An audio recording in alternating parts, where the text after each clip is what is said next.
Somewhere below the cloud layer, German coastal radar stations were already sweeping the sea. If he turned back too late, interception would not be a possibility. It would be a certainty. The fuel gauge read 12 minutes. The compass showed northwest. The coastline was gone. Flight Lieutenant David Harrow sat alone in the cockpit of a Mosquito reconnaissance aircraft at 19,000 feet over the North Sea, and the math no longer worked.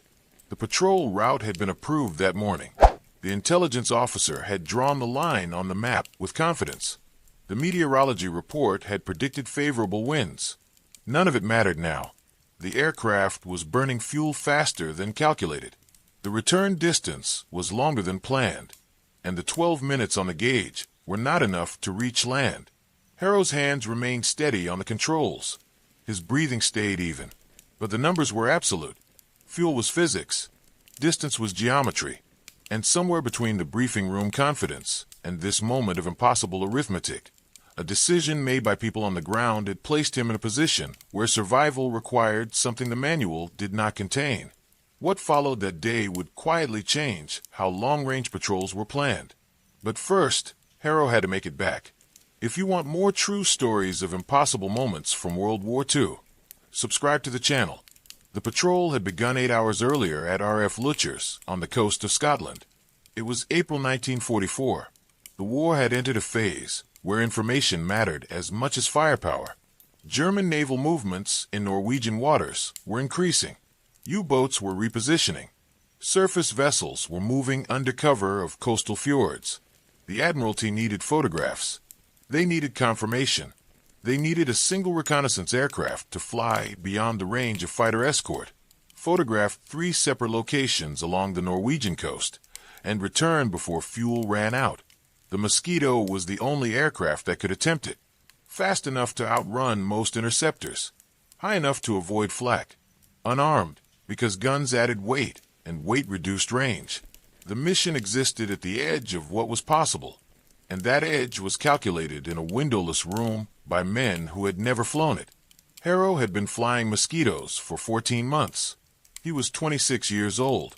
Before the war, he had worked as an accountant in Leeds. He was not a natural pilot in the way some men were. He had not grown up dreaming of flight. He had learned it methodically, the way he learned everything, through repetition and attention to detail.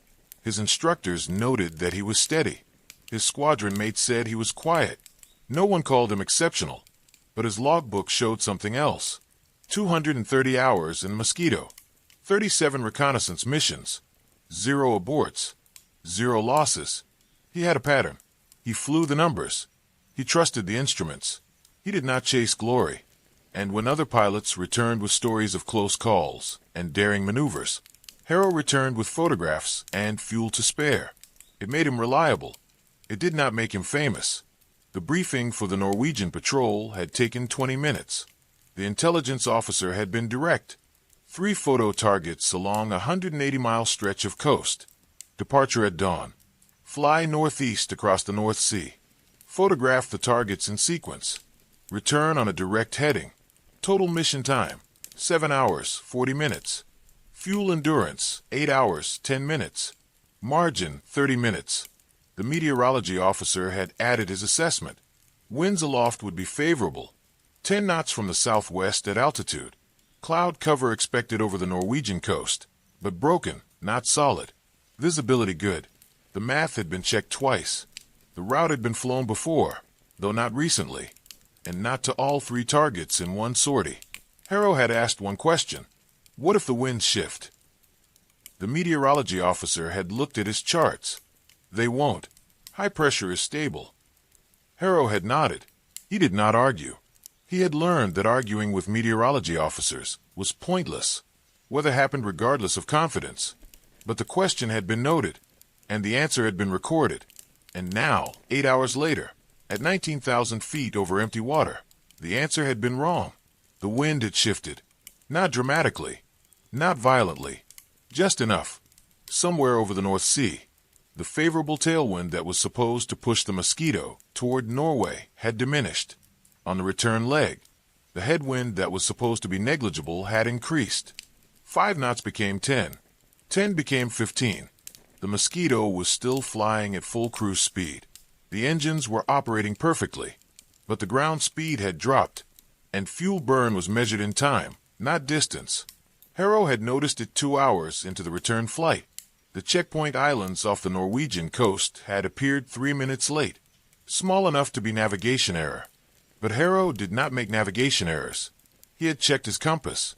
He had checked his heading. Everything was correct, which meant the wind was wrong. He had adjusted his fuel calculations. If the headwind held at 15 knots, his endurance would drop from 8 hours, 10 minutes to 7 hours, 50 minutes. The mission was planned for 7 hours, 40 minutes. That left 10 minutes of margin. Acceptable. Tight but acceptable. Then the headwind had increased again. Not suddenly. Gradually. A few knots every 30 minutes. Enough that each checkpoint appeared later than the last. Harrow recalculated after each one. 7 hours, 55 minutes. 8 hours exactly. 8 hours, 5 minutes. The margin was disappearing, and he was still 200 miles from the Scottish coast. The reconnaissance targets had been photographed perfectly. All 3. The cloud cover had been exactly as predicted. The German flak had been moderate. No fighters had intercepted. By every mission standard except one, the patrol had been a success. But success required getting the photographs back, and getting them back required fuel Harrow no longer had. He did not transmit his situation. Radio silence was required until feet dry over friendly territory. He could break it in an emergency, but breaking it would alert German listening stations. It would compromise future missions, and it would not change the fuel state. No one could reach him. No one could refuel him. The decision ahead was his alone. The Mosquito carried no survival equipment for water landing. The aircraft was not designed to ditch. The fuselage was wood. It would break apart on impact. Even if Harrow survived the crash, the water temperature in the North Sea in April was 48 degrees. Survival time was measured in minutes. The nearest air-sea rescue launch was over an hour away, and they would not know where to look.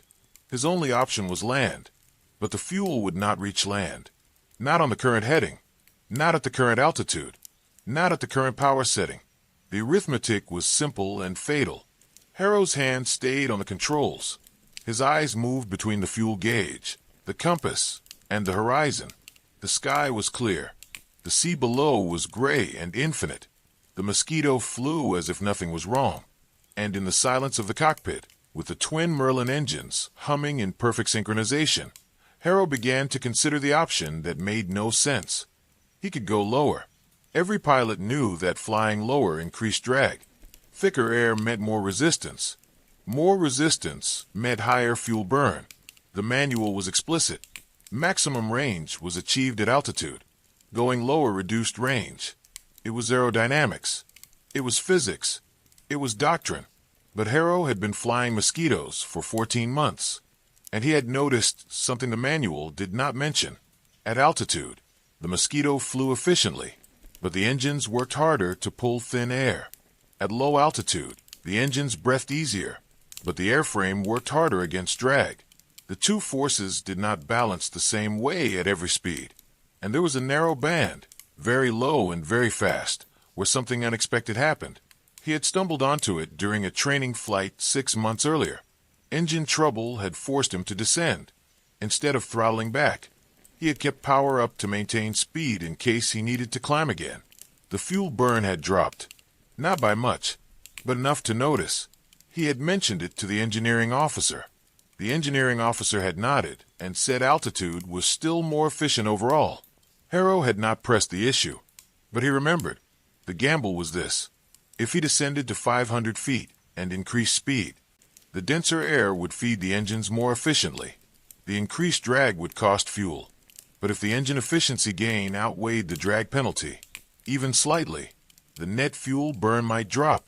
It was counterintuitive. It violated standard procedure. And if he was wrong, he would run out of fuel even faster and have no altitude to glide from. It was not a trick. It was an exploitation of a narrow efficiency window that doctrine never taught, because doctrine could not account for desperation. Harrow looked at the fuel gauge. 11 minutes. He pushed the control column forward. The Mosquito's nose dropped. The altimeter unwound. 19,000 feet. 15,000. 10,000. The air grew thicker. The ride grew rougher. 5,000 feet. 2,000. 1,000. Harrow leveled at 500 feet. The sea was close now. Close enough to see individual waves. Close enough that any mistake would end instantly. He advanced the throttles. The Merlin engines roared. The airspeed increased. 200 knots. 220. 240. The Mosquito was flying faster than it had all day. Faster than cruise. Faster than economical. And Harrow watched the fuel gauge. For 30 seconds, nothing changed. The needle continued its steady drop. Then it slowed. Just slightly. The burn rate decreased. Not enough to reverse the outcome, but enough to stretch the 11 minutes into 12. Maybe 13. Harrow did the math. At the new burn rate, he had enough fuel to cover 190 miles. The coast was 185 miles ahead. The margin was 5 miles. Less than 2 minutes of flight time. If the wind held. If the engines held. If the calculation was right. He flew on. The Mosquito raced across the wave tops at 240 knots. The fuel gauge dropped past 10 minutes. Then 9. The coastline did not appear. The sky remained empty. And Harrow kept his eyes forward, his hands steady, and his mind on the numbers that would either save him or kill him. 8 minutes of fuel. The horizon was still empty. Harrow's eyes moved between the gauges and the windscreen in a rhythm that had become automatic. Fuel flow. Airspeed. Altitude.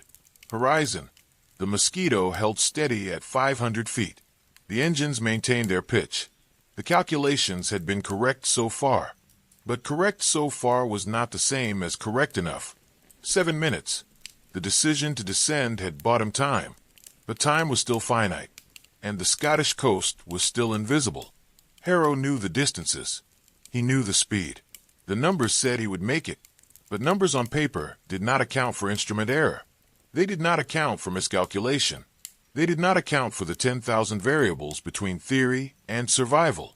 He thought about the men in the briefing room. The intelligence officer who had drawn the route. The meteorology officer who had promised favorable winds. They had done their jobs. They had used the information available. But their information had been incomplete. Weather was prediction, not certainty. And the mission had been approved on the assumption that predictions were facts. Harrow did not blame them. Blame required anger, and anger required energy he did not have. But he understood something now that he had not understood in the briefing room. The margin between possible and impossible was thinner than anyone wanted to admit.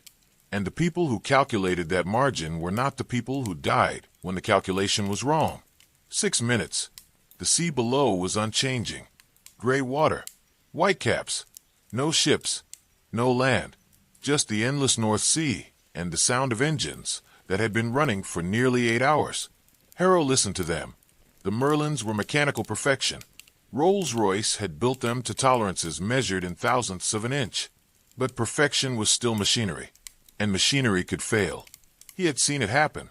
3 months earlier, another Mosquito from his squadron had lost an engine over the channel. The pilot had made it back on one engine because he had altitude and distance to spare. Harrow had neither. If an engine failed now, the Mosquito would not maintain altitude on one engine at this weight and speed. It would descend. And at 500 feet, descending meant ditching. 5 minutes. Harrow checked his position. The navigation had been exact. Every checkpoint had been where it should be. Just later than planned. He was on course. The Scottish coast was directly ahead. And if the fuel lasted, he would cross it with seconds to spare. If, for minutes, the light changed. Harrow saw it before he consciously registered what it meant. The horizon was no longer uniform. There was a line. Faint. Dark against gray. Land. He did not react. He kept his scan steady. Fuel. Airspeed. Altitude. Horizon. The line grew thicker. Definition emerged. Cliffs. Hills. The Scottish coast. 3 minutes. The Mosquito crossed the shoreline at 500 feet and 240 knots. Harrow felt nothing.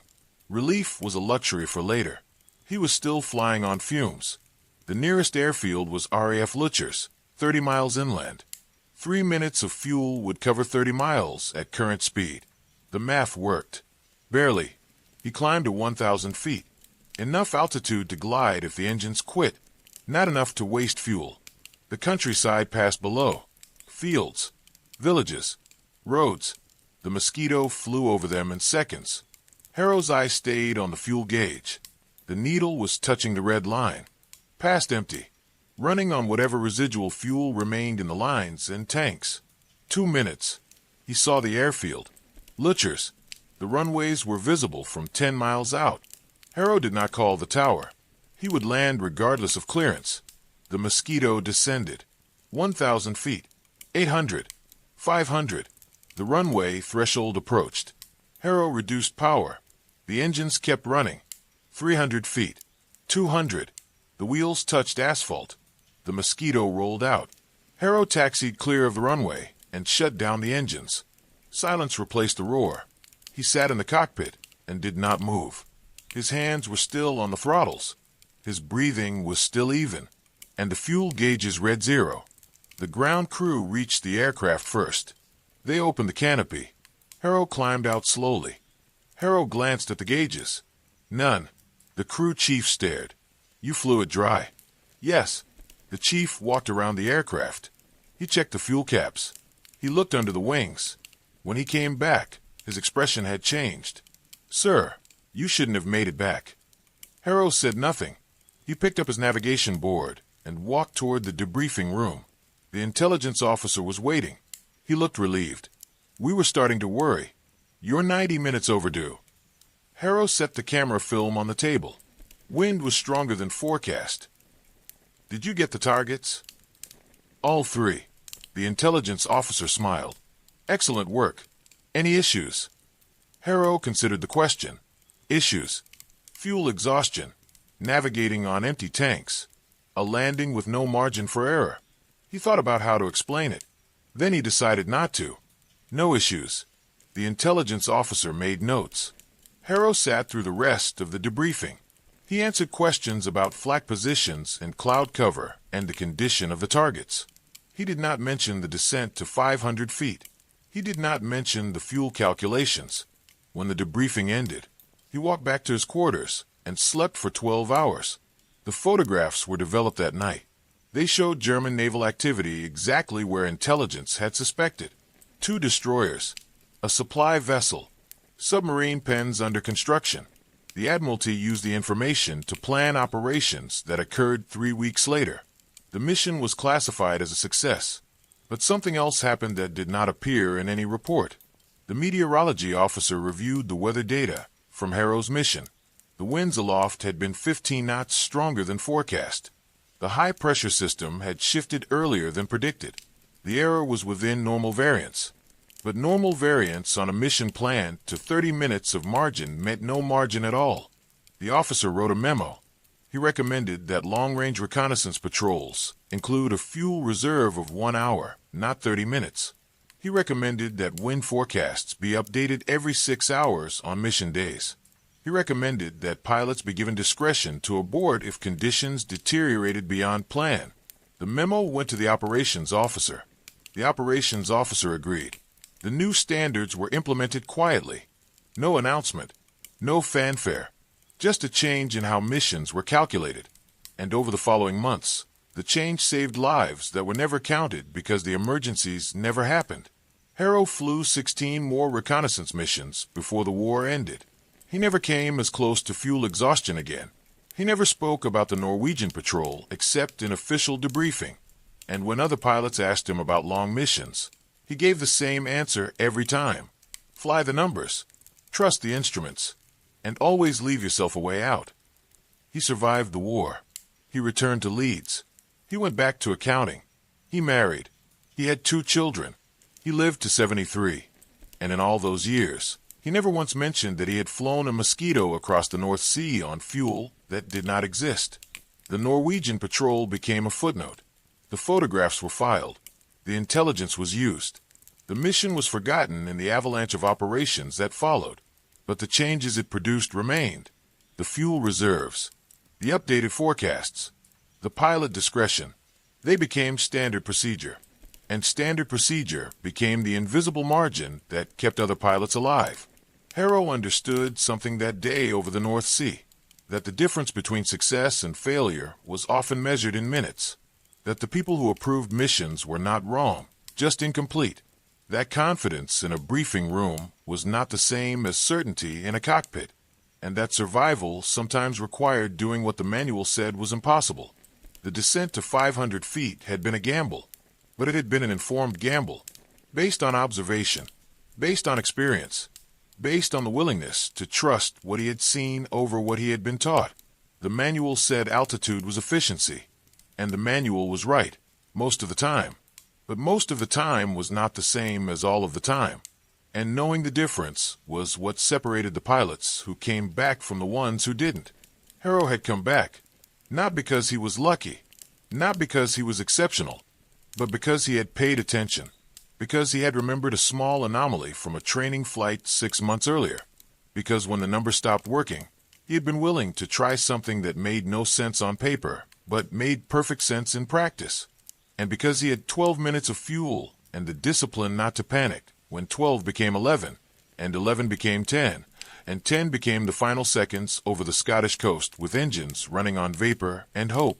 The war produced countless stories of courage and sacrifice, stories of pilots who fought against impossible odds, stories of missions that succeeded despite every reason to fail. Harrow's story was not one of them. It was quieter, smaller, the kind of story that disappears into the noise of history because it lacks the drama of combat or the tragedy of loss. But it mattered. It mattered because Harrow survived. It mattered because the photographs came back. It mattered because someone noticed that the margin had been too thin and decided to make it thicker. And it mattered because somewhere in the years that followed, another pilot flew a long-range mission with an extra hour of fuel reserve and never knew that the reserve existed because a quiet accountant from Leeds had once landed with nothing. That is how lessons are learned in war. Not through grand proclamations, not through medals and ceremonies, but through small changes in procedure made by people who understand that survival is often a matter of inches and seconds and decisions that seem wrong until they turn out to be right. Harrow never sought recognition. He never wrote about his experience. He never considered himself a hero. He had simply done his job, flown the mission, brought the aircraft back. That was enough. And perhaps that is the real story. Not that a pilot survived an impossible mission, but that he survived it quietly, without drama, without expectation of reward, and in doing so, made it slightly more likely that the pilots who came after him would survive their own impossible missions.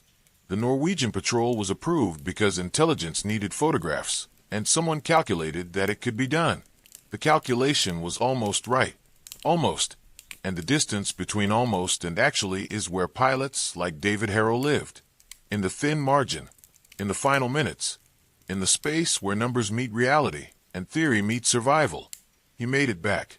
And the lesson lived on, invisible and permanent, in procedures written by men who never flew, but understood that margins matter.